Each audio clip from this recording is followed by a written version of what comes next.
Well, good evening, everyone. I'll call this meeting of the Finance and Personnel Committee to order. And we have a couple items with folks here who have registered for public hearings. So the first item that we will take up tonight is, we'll take up quickly, item 191032, a resolution authorizing the La Crosse Historic and Cultural Museum Planning Task Force to enter into a professional services contract with the UW La Crosse Tourism Research Institute for the preparation of a La Crosse Historical and Cultural Museum feasibility study. And we don't have anyone who's registered to speak, but we do have several folks who have registered for the legislation. We have in favor of the legislation, Angela Erdenberger, and she represents La Crosse County Historical Society and Museum Task Force. And Candace Brown, 4207 Cliffside Drive, and she represents the La Crosse County Historical Society. And also registered in favor of the legislation, but only here to answer questions if we have any. Dan Plunkett of 745 County Road M, West Salem, representing UW La Crosse Tourism Research Institute. Does anyone have any questions? Otherwise, then, we have a motion to approve. Is there a second? Motion by Councilmember Jansen and second by Councilmember Christians to approve, and I'll recognize the city planner. Thank you, Mr. Chairman. I just wanted to make sure that the Finance Personnel Committee was acting on the latest version of the contract, because it was amended from the August version to a September version. There was a somewhat inconsequential change to the signature page that Tim Ackland just wanted me to make everybody aware of, but it is the one that is on Legistar. Thank you. Any other discussion? Seeing none, all in favor? Opposed? Motion carries. The next item we will take up is item 191227, a resolution authorizing public improvement and levying special assessments against benefited property in La Crosse, Wisconsin for stormwater conveyance system at 4451 El Camino Real Drive. And we do have several folks who have signed up to speak. Before we would move into a public hearing, I just asked if the city engineer could give us just a brief synopsis. Thank you, Chairman. Yeah, in approximately 1992, the city had a development called Vista del Rio. At the time, the property owners, developers were the Van Dykens, and they had a real estate agent of Tom Paling that kind of ushered the project through. At that time, the idea the Van Dykens had was a southwest gated community idea. So when the staff was reviewing this under what's called the Planned Development District Unit, which is a separate part of the zoning code, we reviewed it with the project in mind that would have private roads and a lot of private amenities. The only public facilities in that community were going to be the sanitary sewer and the water main. The entrance was built with a median so that gates could go in and they could control who would go in and out. As they developed the first home in the Southwest community style, they found out that the market wasn't bearing out and they couldn't sell lots. So they abandoned the Southwest architectural style, but they still kept the roads private, everything private.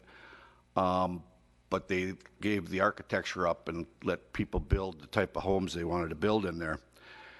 Lots were still going slow, so they didn't develop the second part of the project, which is the other side of El Camino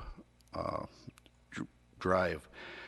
So the way the storm sewer system was analyzed and developed was that it was going to be private, mostly through grass swales, and then through a culvert on El Camino Drive, and then discharge into a ravine. In August of last year, we had an extreme storm that hit the south side of La Crosse, and it created a huge erosion problem, washed out a lot of trees. The pipe, portion of the pipe was lost, and the homeowners association called the city. We went and looked at it and agreed that there's a problem. The problem starts on city-owned land, but then within 50 to 100 feet, it's on land owned by the homeowners association of Vista Del Rio, and then it crosses the road and it picks up the grass swale. We met in the mayor's office and talked about, possibly the city coming in and helping out design a project and possibly assessing it, and that's why we're here today. Currently, the project is estimated at $150,000, and the assessment roll that was developed is based on 100% assessment. Since about 10 years ago, the roads came in at the request of Vista Del Rio, and the city took over ownership of the road. So because the city owns and maintains the road, the city would pick up the assessment portion for the road. And then there's also a piece of Shelby that's in the drainage district that can't be assessed to Shelby outside the city limits. So our proposal is to defer those assessments until such time as they become city residents and annex to the city, and then the deferred assessment would need to get paid. So that's the little basic history. If there's any questions, I could answer them.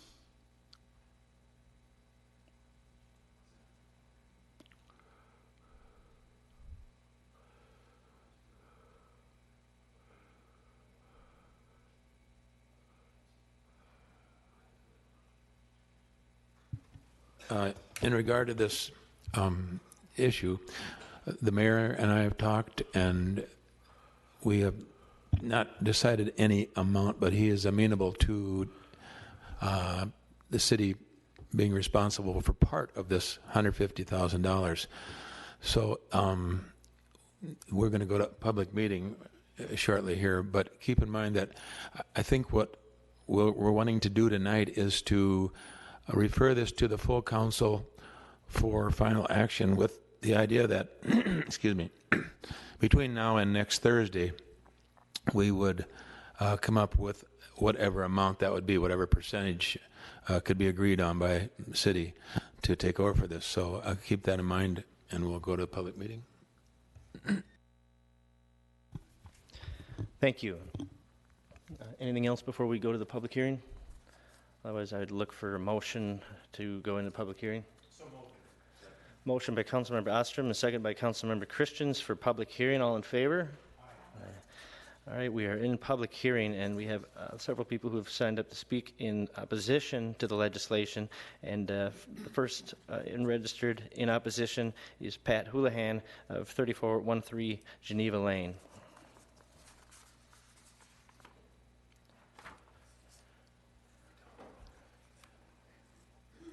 And before we start, too, I will note that for our public hearings, we do ask speakers to keep their comments to 3 minutes. So, thank you.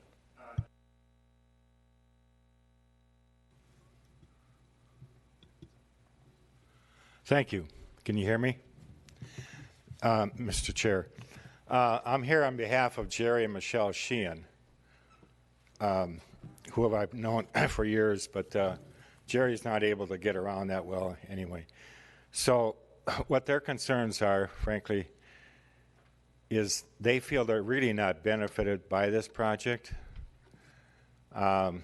Secondly, they feel it's unfair that they would have to pay not 100% necessarily, but almost. I mean, the city is not really paying anything. Also, this is a new ground. I'm told by, in talking with Randy and others, that generally, like with sidewalks and alleys and so on and so forth, the city doesn't charge the property owners the whole thing because it benefits the city too.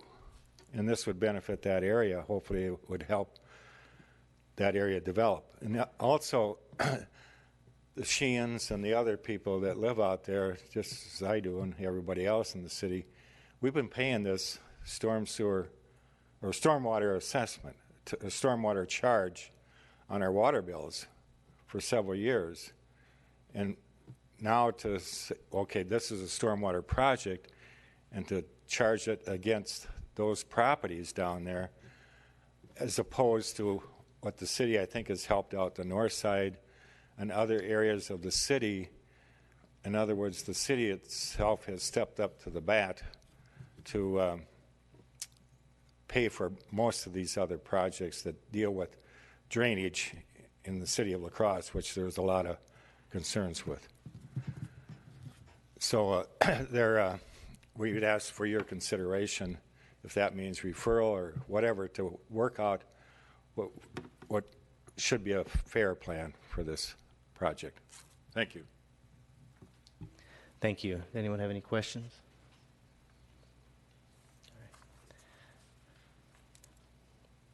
All right. Next, registered in opposition to the legislation, we have Stephen Rose of 4309 Mariah Drive. Thank you. I'm here. I've been a lifelong member of the city of La Crosse and a taxpayer for the last 45 years. And this seems to be a common problem, that immediately you have an issue, and whether it's somebody slipped up and didn't figure the right plan out there, and all of a sudden we're sitting here, I've lived there for just about a year. And all of a sudden I get a letter in the mail that there's going to be a special assessment for a certain amount of money. And there's some people that are getting a lot bigger assessments than I am. And it's frustrating to see when the city runs into a problem and all of a sudden is it our problem or is it the taxpayer's problem? It becomes the taxpayer's problem. The city doesn't accept responsibility for their oversights on should we have looked at this project a little closer when we took over the properties.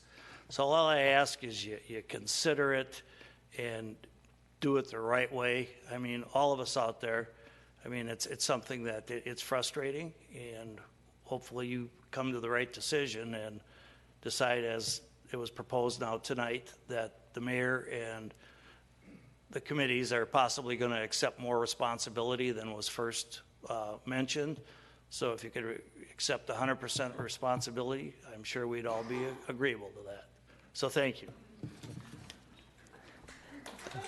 Thank you. Anyone have any questions? All right. Thank you. Next, registered to speak in opposition of the legislation, Jeff Fredrickson of 4424 El Camino Real Drive in La Crosse.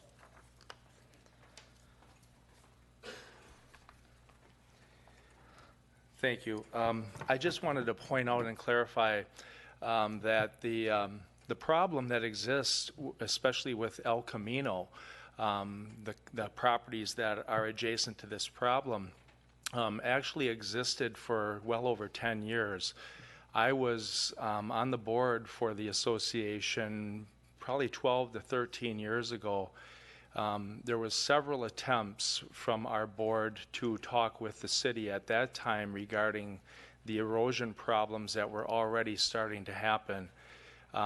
When the Mariah Drive development started to take off, that's adjacent across Vista del Rio Boulevard from El Camino, every time another house was built, it just created that much more runoff of water that would exist behind the homes in the center of the El Camino development.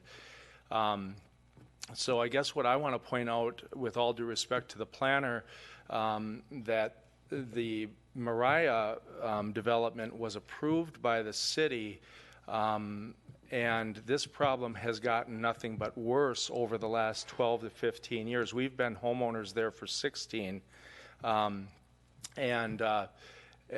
just want to make sure that you understand that this isn't something that happened because of a storm a year ago. This has been ongoing, obviously would have been less expensive 10 to 15 years ago than today. The other thing I want to point out is that the El Camino residents are part of an association, and we pay dues.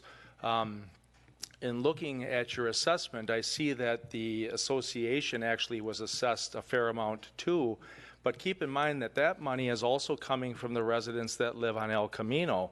We all pay those dues. We've paid probably in 16 years close to $1,600 towards the association dues. So not only are the people on El Camino getting assessed your assessment charge, but we're, in a sense, paying again because we pay through the association. So again, like everyone has said, I appreciate your consideration, but please note that this has been looked at several times by the city over the last 15 years. There have been people that have come out and looked at this problem, and nothing has ever been done to get anything going. So I just want to make sure you all understand the history of this. Thank you. Thank you. Anyone have any questions? All right, next, forgive me with the name, registered to speak in opposition, looks like is it O'Flaherty, 2645 Hackberry Lane, representing Mark Swingle.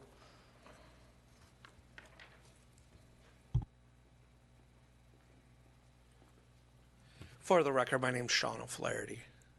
And I am, out of respect for the committee, I will not repeat the things that the previous speakers have said. I would echo much of what Pat Houlihan, or my clients would echo much of what Pat Houlihan has said with respect to the paying in, with respect to the stormwater utility for a number of years now, and that the most appropriate way to have this paid is either through the stormwater utility or through the city paying this, rather than put this on the residents, because this is a long-term maintenance issue, rather than an improvement that is directly affecting their property.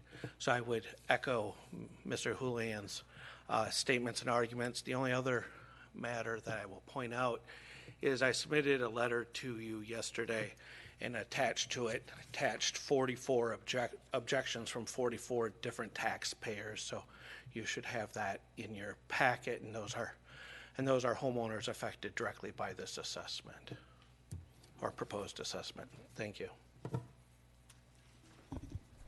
Thank you. Anyone have any questions? Okay, we also have several people who have registered in opposition to the legislation, not registered to speak, but registered in opposition. And registered in opposition, we have Christina Trigestad of 4414 El Camino Real Drive, Jane Alberts of 434 Mariah Drive North, looks like Mark Swingle of 4341 Mariah Drive North, Tara Fredrickson of 4424 El Camino Real Drive, Bruce Wendling, representing several lots, and we have a letter in opposition from Lance Trigestad of 4414 El Camino Real Drive. And that is all we had registered for this public hearing.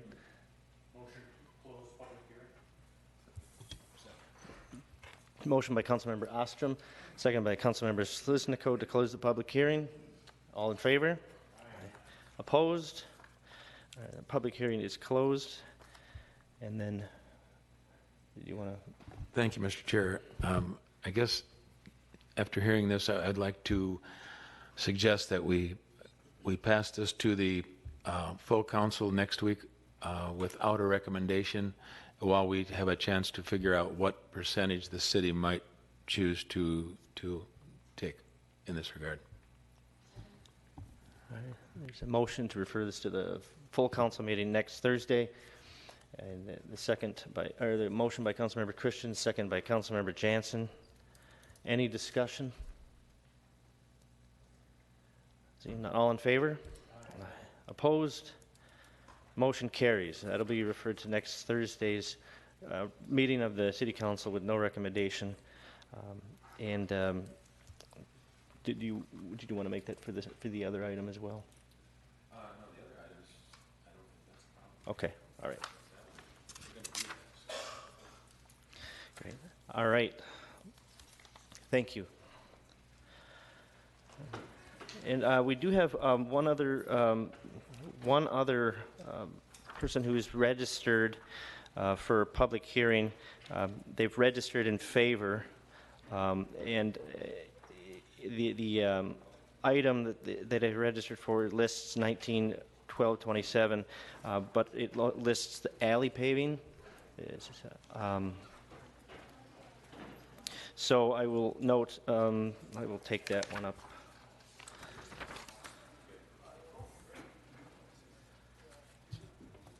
Item 191241, the resolution authorizing public improvement and levying special assessments against benefited property in La Crosse, Wisconsin for 2019 concrete alley paving.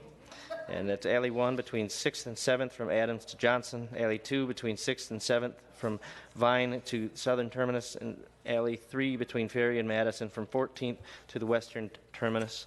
And we do have registered in favor of this legislation Luis Laurink of 2641 Hackberry Lane. Motion by Councilmember Ostrom, second by Councilmember Christians to approve. Any discussion? Councilmember Jansen. So does that include the amendment that was on Legistar?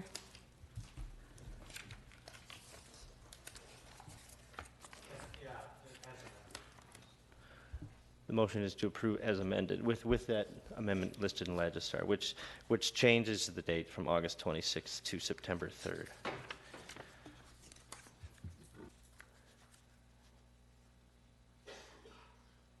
All right, any discussion? All in favor? Aye. Opposed? Motion carries. And with that, we will go to the top of our agenda, item 191048, a resolution authorizing the Board of Public Works to approve a temporary construction easement to XL Energy for a transmission line in Riverside Park. Motion by Councilmember Ostrom, second by Councilmember Jansen to approve. Discussion? All in favor? Aye. Opposed? Motion carries. Item 191060, a resolution authorizing the Board of Public Works hire a geotechnical consultant to design soil stabilization in areas of the city that are currently eroding. Motion by Councilmember Ostrom, second by Councilmember Jansen to approve. We do have a proposed amendment for this item, and is that in Legistar?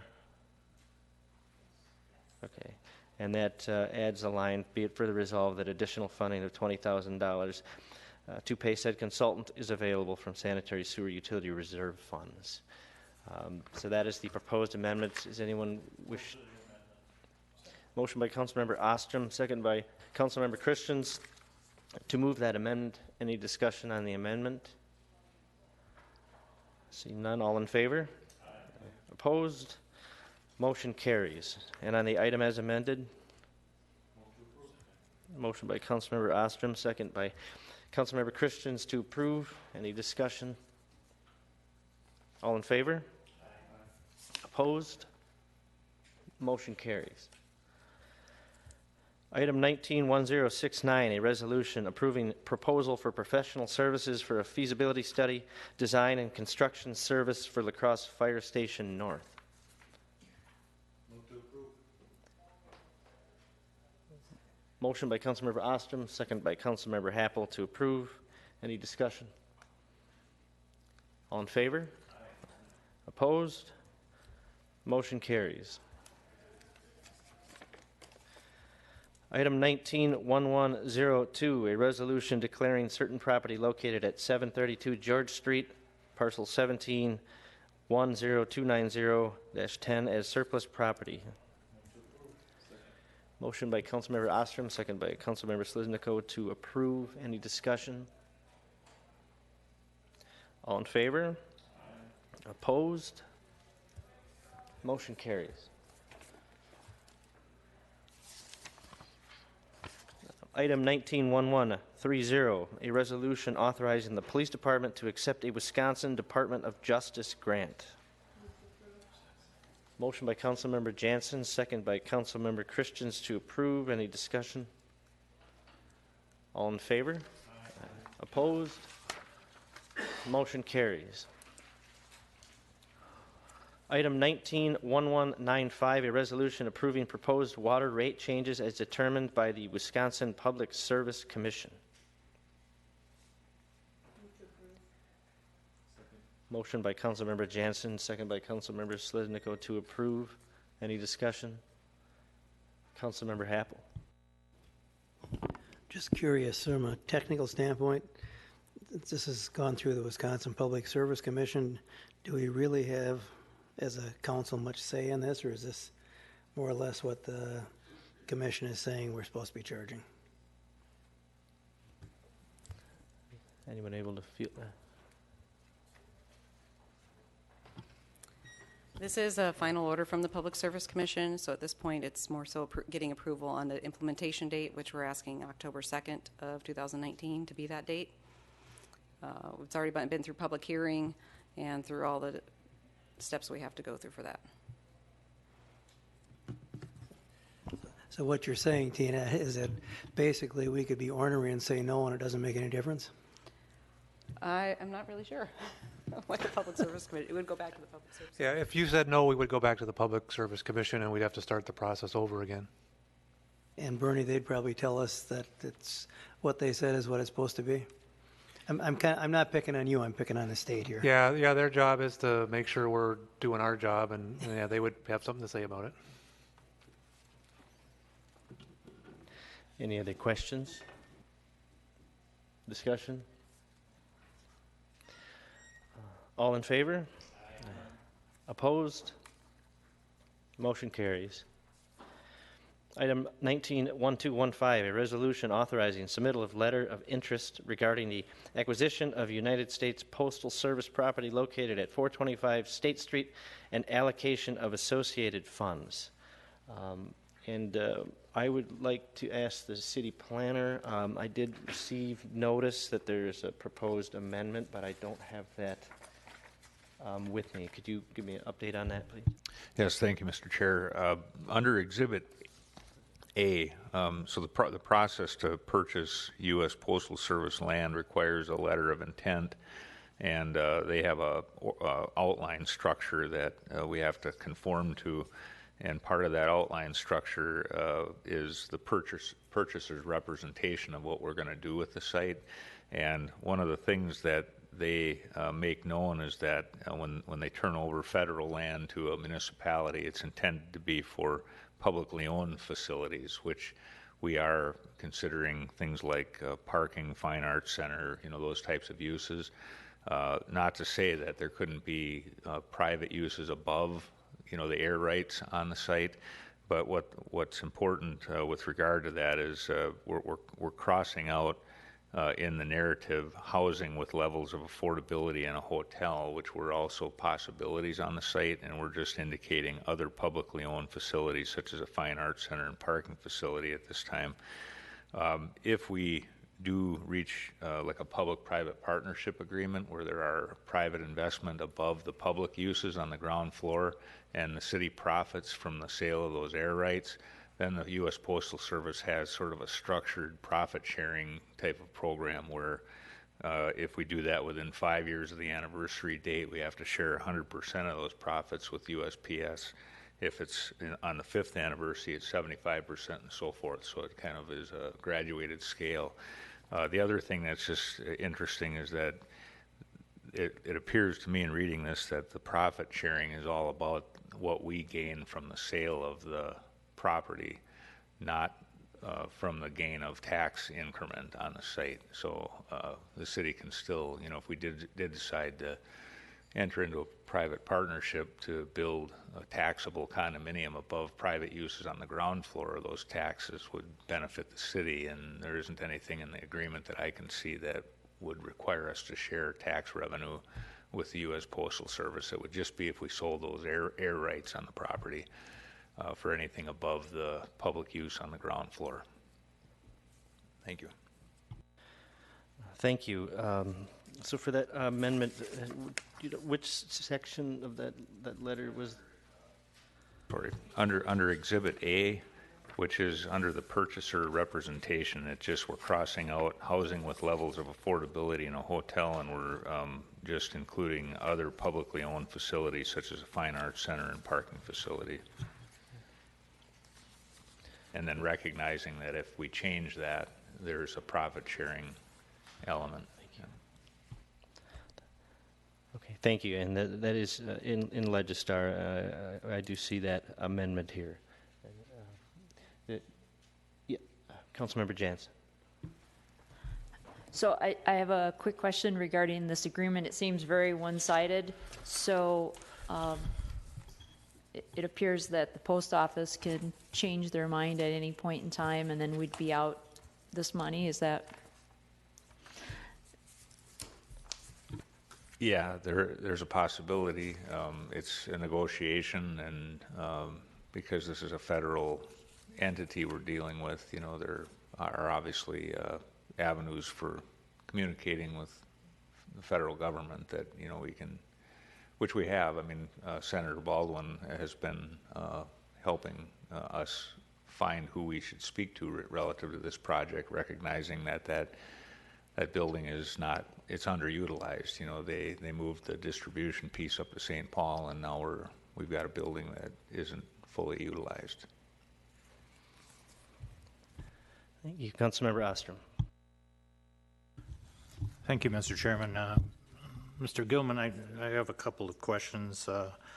One of them is the equipment replacement issue in here. I don't know, do we have any idea whether that's going to be an issue or not? And secondly, I'm wondering if we have a replacement site in mind. Yeah, we spoke directly to a gentleman that was referred to us through the Senator's office, and he made it clear that the U.S. Postal Service would like to remain on site with a downtown post office. What they're flexible on is the distribution part, you know, that could actually move to a different site.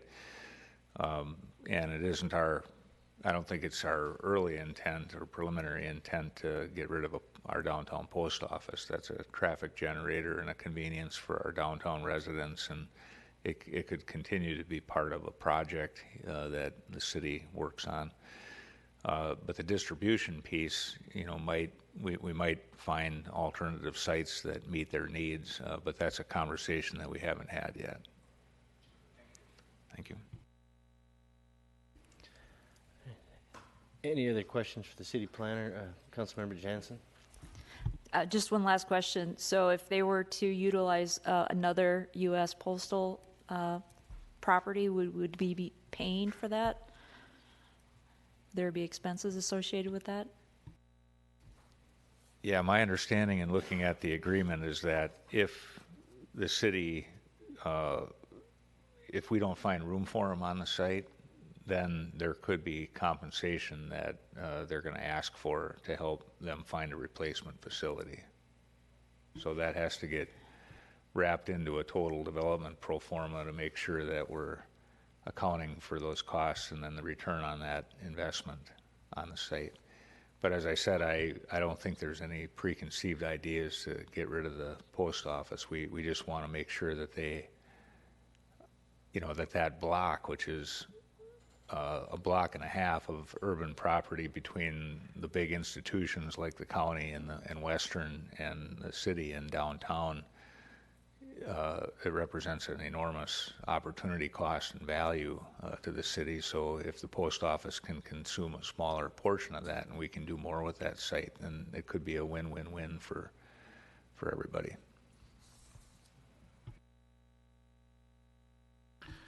Mr. Gilman, are there, I haven't been in that, I confess I haven't been in that building for some time, but are there any other federal offices currently open there, or has everyone moved out?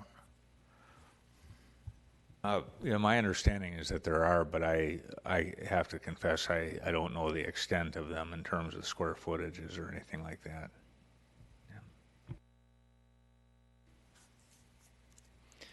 Any other questions for the city planner? Otherwise, there is the Councilmember Olson. Thank you, Mr. Chair. So it sounds like the city would be absorbing the responsibility of providing space for the post office to operate. For how long would the city be responsible for that? Let's say that we do provide them a space within the new facility, and then in 15 years they decide that the population has grown, circumstances have changed, their business model has changed such that they need an alternate location. Is the city then at a later point in time, much further down the road, responsible for providing that alternate facility, or is there a time stamp on this at which the city is no longer responsible? Thank you. Thank you, Mr. Chairman and Councilmember Olson. I do not see anything indicating that level of detail in this agreement. I suspect that if we get to the point of reaching an agreement with the U.S. Postal Service, we'll have a contract that might have that level of detail. But as it's written here, it's only that the purchaser and the U.S. Postal Service would negotiate a purchase and sale agreement consistent with the terms of the letter of intent, which just have that profit sharing element and then replacement costs if we should negotiate them off of the site. But as I said, I don't think that is the intent at this time. Any other questions? Councilmember Happel. This is a good example of how a debate is good, because I didn't, when I reviewed the agenda, didn't see too much in this other than just there it was. There's a couple of questions. If we approve this, what we're authorizing is submitting a letter of interest, but we're not locking ourselves into an agreement. Is that correct? See the mayor saying yes. What is the allocation? What kind of funds is it to submit a letter of interest other than whatever a stamp costs nowadays? What's the allocation of funds to submit this letter? That's a good question. I don't have that in front of me. Do you happen to know, Mayor? Thank you. I can try to answer that. In essence, the funds that accompany this letter of intent is the price we have to pay to get our questions answered. So all of the details regarding the square footage, some of the comments that Councilmember Olson was talking about, we've tried up to this point for several years now to understand the needs, and we've finally been connected with that process. The process includes the funds to enable the post office to then give us the details that we're looking for. I know you're just the messenger. So the post office doesn't know how many square feet they have in their facility? Of course they do, but sharing that with us is a whole other matter. As well as with their needs for the retail presence and the distribution piece. I mean, we know generally what they do there. The mail is sorted up in the Twin Cities. It's dropped off in La Crosse. They deal with it and dispatch it to the various locations all around the city. But short of that, we need to understand the questions about could they, what kind of space do they actually need, how we could configure that space, really getting more into the details of how we could accommodate the post office there and still meet our goals of public safety facility potentially, as Jason mentioned, other nonprofit or public uses, whether it's parking or a fine arts facility. And then the other piece, for us, the goals that we've talked about is getting a tax exempt use onto the tax rolls at some point, whether that's as a part of this immediate project or 10 years down the road when there is no, repayment requirement. The idea of the goals of in my mind, the paramount here is the public safety possibility in getting a 3+ acre facility back on the tax rolls. Because we all know that the post office is a much smaller footprint than it once was. Because the post, it takes, you know, if I sent you a letter from, and you're nothing but if I mailed you a letter and we probably live a mile apart, it would have to go to Minneapolis and come back before it would get to you.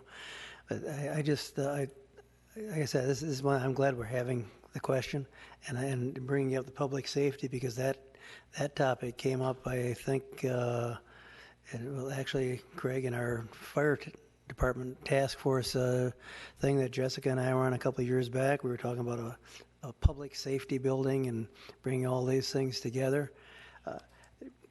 But we have to pay $25,000. Councilmember Jansen just reminded me what was on the list, that we have to pay $25,000 to do this, and we may not get it back. And if we don't do this, what happens?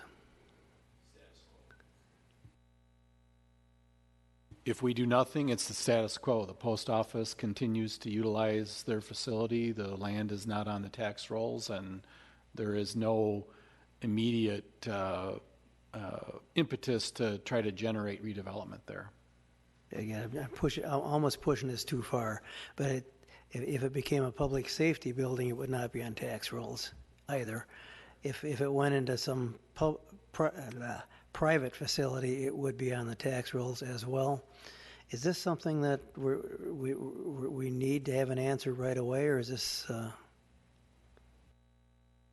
Well, that's partly what the $25,000 and then the $10,000 follow-on.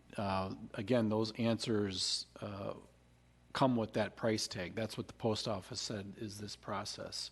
So you're right in the fact that if we would initially work through an agreement where we would develop a facility that would be a public safety operation and the post office, we could very well do that, and it would not be on the tax rolls. But then 10 years after that transaction, that property then could be marketed as a redevelopment piece that I think would be in the city's best interest, because as we all know, we have far too much tax-exempt land here in the community, and especially right in the heart of downtown, one could envision a multiple-story facility with, you know, tens of millions of dollars of tax base. So this is definitely a long-term, long-range proposal, but those things get done with the first step, and this is what we're looking at. I would love to be able to charge, you know, people $25,000 to engage in conversations too, but we're the little brothers and sisters compared to the federal government, so they can dictate those types of things. Yeah, I'm just wondering, maybe we can have an ordinance if a council member gets a phone call, it's $20 an hour or something. I'm just kidding, so that doesn't need to go on the. But I know, I understand, Mr. Mayor. You're nothing but the messenger, and you're looking long term here, and you can't control the federal government. But it almost boggles the mind a bit that we're supposed to pay X amount of money in order to get information that we can probably walk in with a tape measure and figure out, you know. Just to add one last thing, I mean, it's a letter of intent, so we could walk in there with a tape measure and try to guesstimate what's there now and what they're actually using, but that gets us nowhere. This is the letter that gets us at least to sit down at a table and talk about our vision and their needs and whether there is a possibility of a connection that would enable the redevelopment of that site.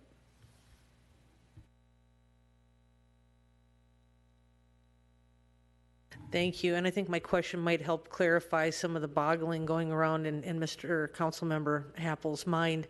When I read through this preparing for tonight, I kind of took this cost as the federal government version of purchasing an option.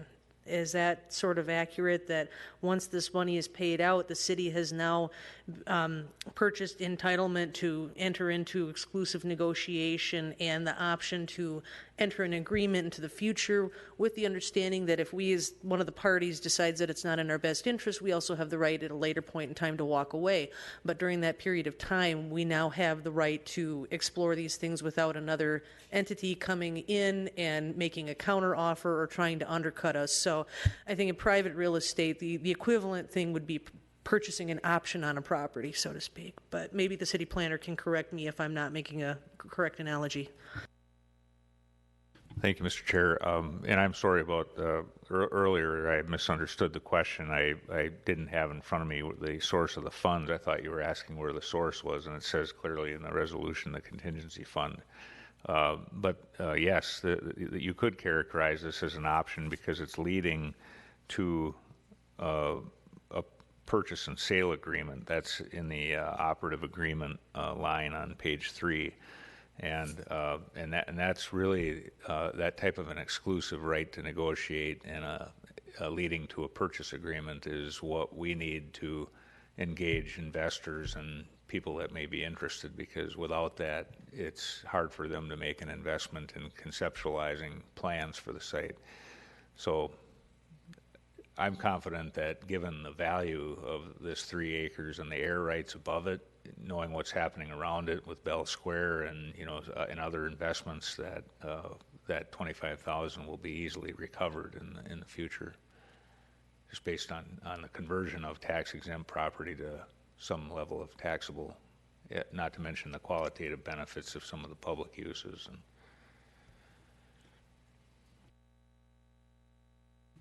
Thank you, Chair. So when I first read this contract, I thought, holy cow, that's a lot of money. And then I guess I've been thinking about it, and ideally it'd be great if we could use community development funds to pay for this, because I think this is community development.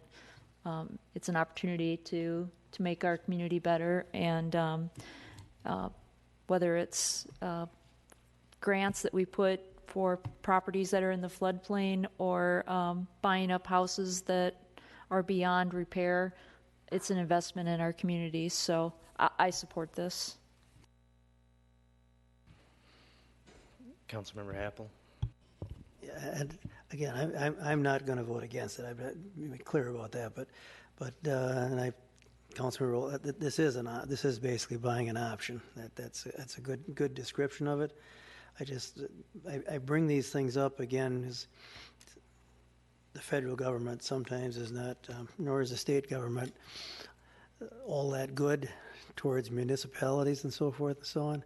And this is one of, if we remember the decision we made about a year or so back on the property over in Councilmember Podesky's district with respect to the veterans home, which was a good decision, but boy, the federal government was sure turning somersaults to help us there because we had some say in that.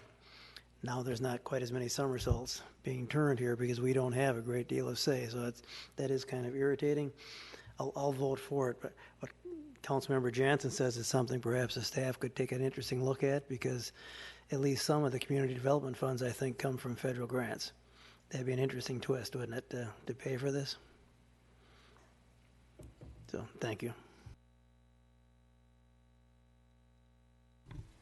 I'd just like to make a couple of comments. One, the United States Postal Service is a separate entity from, in many ways, from the rest of the federal government. So they have their own twisted sort of rules. They also lose an incredible amount of money every single year.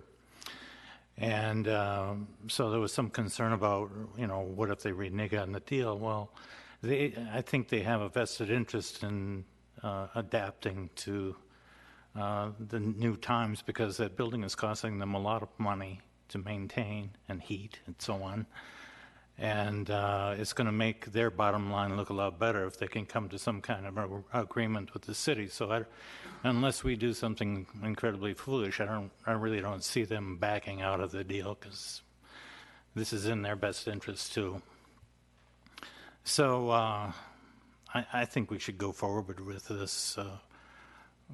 How many opportunities are we going to get to find land in the downtown area? And frankly, it's a good deal. If we can make this work, I know we see these dollar numbers in this agreement and we think, oh my God, we're spending $35,000, but the actual building is costing us next to nothing. So if we can work something out, this could be good for everybody. So I think we should go ahead with enthusiasm. Thank you. Thank you. There is still a proposed amendment.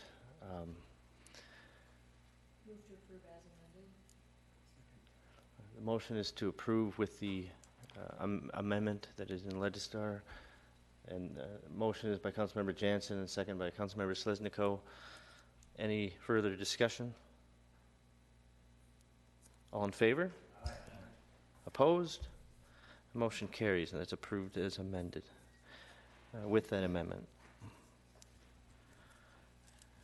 And item 19-1224, a resolution approving a reclassification of the position of Clerk Steno 3 in the Department of Fire Protection and Building Safety. Motion by Councilmember Ostrom, second by Councilmember Christians to approve. Discussion? All in favor? Opposed? Motion carries. Item 19-1228, report of amendment to the employee handbook regarding new social media policy. And this is an F&B item only. Motion by Councilmember Happel to approve. Is there a second? Second by Councilmember Jansen. Councilmember Happel. For the purpose of the public, I ask the Human Resources Director to give a quick abbreviated version of what the change is.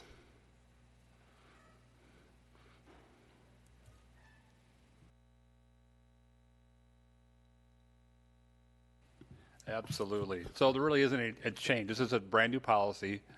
The mayor actually, when I first started, this is something that he brought up that we thought that we should have as a city. It addresses social media because, as you know, social media is becoming a very big part of the world, and how people are making comments and what's appropriate, what's not appropriate.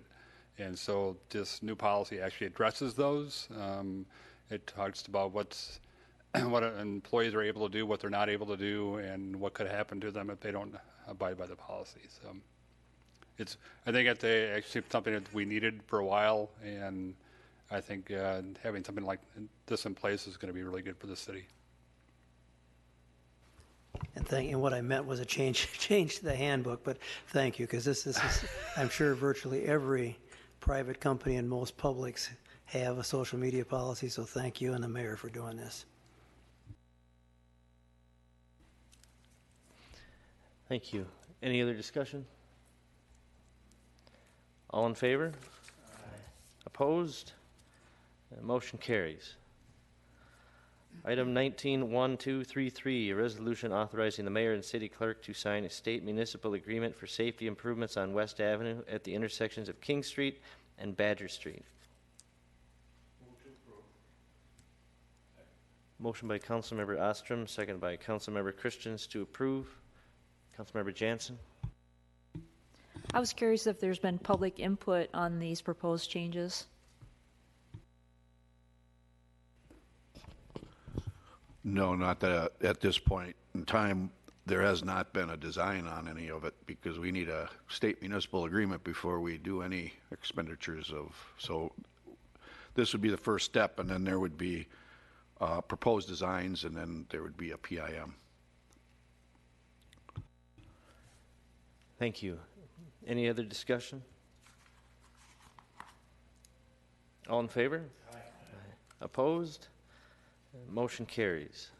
Item 19-1234, a resolution authorizing the mayor and city clerk to sign a state municipal agreement for safety improvements at various traffic signals on connecting highways.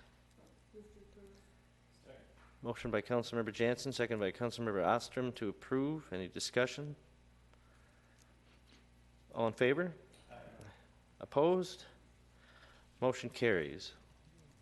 Item 19-1239, a resolution approving the 2019 communication from the city assessor relative to corrections of prior year's assessments and tax rolls. Motion by Councilmember Jansen, second by Councilmember Slidnico to approve. Discussion? All in favor? Opposed? Motion carries. Item 191242, resolution authorizing the Board of Public Works to approve and accept a temporary construction easement and permanent storm sewer utility easement and fee title for a portion of El Camino Real Drive from Vista del Rio Homeowners and Homeowners Association for the construction of storm sewer conveyance system. Motion by Councilmember Ostrom, second by Councilmember Christians to approve. Any discussion? All in favor? Aye. Opposed? Motion carries. Item 191251, a resolution approving position of program specialist be added to the wage rate schedule for part-time, seasonal, and casual employees. Motion by Councilmember Jansen, a second by Councilmember Sliznico to approve. Any discussion? All in favor? Aye. Opposed? Motion carries. Item 191188, a resolution approving the purchase and release of airport operating funds for an industrial forklift not stated in the 2019 capital equipment budget. And there is a proposed amendment. Are you able to fill us in on that? Thank you, Chairman Mettinger. This is an amendment to clarify the source of the funds for this purchase, and so that would amend the resolution paragraph to state, now therefore be it resolved by the Common Council of the City of La Crosse that it hereby approves the release of funds up to $75,000 from airport operating funds. So that's the change for the purchase of a used industrial forklift at the lowest, most responsible bid.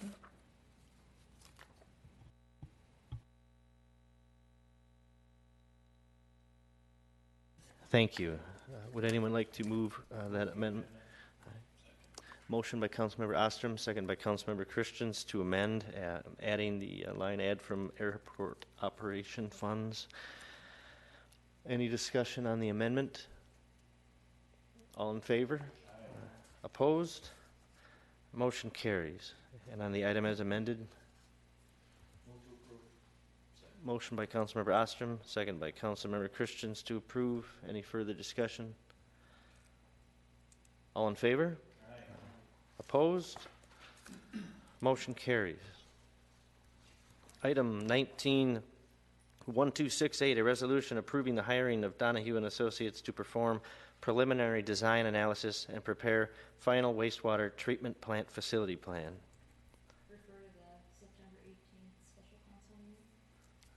There's a motion by Councilmember Jansen to refer this to the special, to a special meeting on September 18th. Is there a second? Second. And the second by Councilmember Sliznico to refer this item to the September 18th meeting. Any further discussion? All in favor? Aye. Opposed? Motion carries. Item 191269. Resolution approving proposed sanitary sewer rate increase effective January 1, 2020. Refer to the January or the September 18th special council meeting. Is there a second? Motion by Councilmember Jansen and second by Councilmember Ostrom to refer this item to the special meeting on September 18th. Any further discussion? All in favor? Aye. Opposed? Motion carries. Item 191285, a resolution approving a revised amendment to the project plan and boundaries of Tax Incremental District Number 6, City of La Crosse, Wisconsin. Move to approve. Second. Motion by Councilmember Ostrom, second by Councilmember Christians to approve. Any discussion? All in favor? Aye. Opposed? Motion carries. Item 191308, a resolution approving the first change order to the performance contract with Johnson Controls. Motion by Councilmember Jansen, second by Councilmember Ostrom to approve. Any discussion? Councilmember Slidnico. I'm just excited to see that we're moving forward with renewable energies for the city infrastructure. So looking good that way. Thank you. Thank you. Any other discussion? All in favor? Aye. Opposed? Motion carries. And yes, go ahead. Thank you, Chairman Mettinger. Is it possible to circle back and reopen item number 19-1060, which was towards the front of the agenda? I just want to clarify on the amendment as to what took place on that one. Would anyone like to make a motion to reconsider item 19-1060? It was unanimous. Mayor, do you know how that works if there was no one in opposition? You can still reconsider at the same meeting. So at the same meeting, just reconsider, make a motion. Does anyone want to make that motion? Motion by Councilmember Ostrom, second by Councilmember Jansen to reconsider item 19-1060, which is a resolution authorizing the Board of Public Works hire a geotechnical consultant to design soil stabilization in areas of the city that are currently eroding. All in favor of reconsideration? Aye. All right. Thank you. I believe the amendment that we discussed a little bit earlier was to add $20,000 from storm funds to this item. Okay, thank you. We had I was not aware of that amendment, so the amendment that we were intending to talk about was to change the source of funds of the $50,000 from Fund 425 as originally written up in the legislation to amend it to use account number 483-3405-580001, which is available appropriation in our building fund. As that balance was moved from Fund 425 into the new funding that we're setting up for the new fund tracking that we're setting up for capital projects. So it's just a clarification on the source of funds on the $50,000, which is Fund 483. Okay, so the amendment with the $20,000 that we made is still good.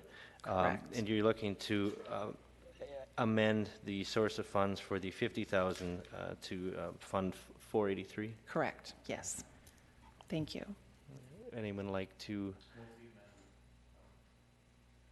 All right. And since we're reconsidering this, you're both amendments for the 50 and the 20? Correct. Okay. Motion by Councilmember Ostrom. Is there a second? Councilmember Jansen to make that amendment. Any discussion on the amendment? All in favor of the amendment? Aye. Opposed? Motion carries. And on the item as amended? Move to approve as amended. Motion by Councilmember Ostrom, a second by Councilmember Jansen to approve as amended. Any further discussion? All in favor? Aye. Opposed? Motion carries. And no update tonight, so I would look for a motion to adjourn. Motion by Councilmember Sliznico, second by Councilmember Christians to adjourn. All in favor? Aye. Thank you.